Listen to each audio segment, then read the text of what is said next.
আপনারা কি জানেন সঠিক মুহূর্তে গণেশ চতুর্থীর পূজা করলে জীবনের সব বাধা দূর হয় আর সৌভাগ্যের দরজা খুলে যায়। এই বছর গণেশ চতুর্থী শুরু হবে 26শে অগস্ট 2025 দুপুর 1:54 এবং শেষ হবে 27শে অগস্ট 2025 দুপুর 3:44। এই দিনে যদি মোদক আর দুর্বা পাতা নিবেদন করা হয় তবে গণেশ অত্যন্ত সন্তুষ্ট হন।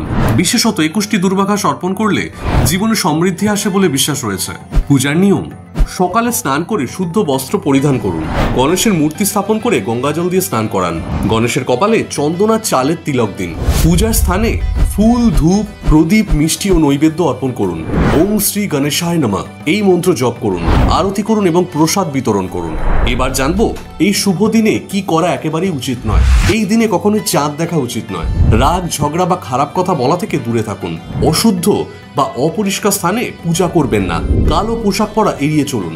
এই দিনে মাংস, মদ্যপান ও তামসিক খাবার একেবারেই নিষিদ্ধ।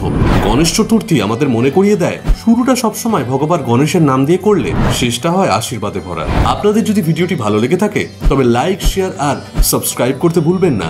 আবার দেখা হবে নতুন এক ভক্তিমূলক ভিডিওতে। জয় গণেশ।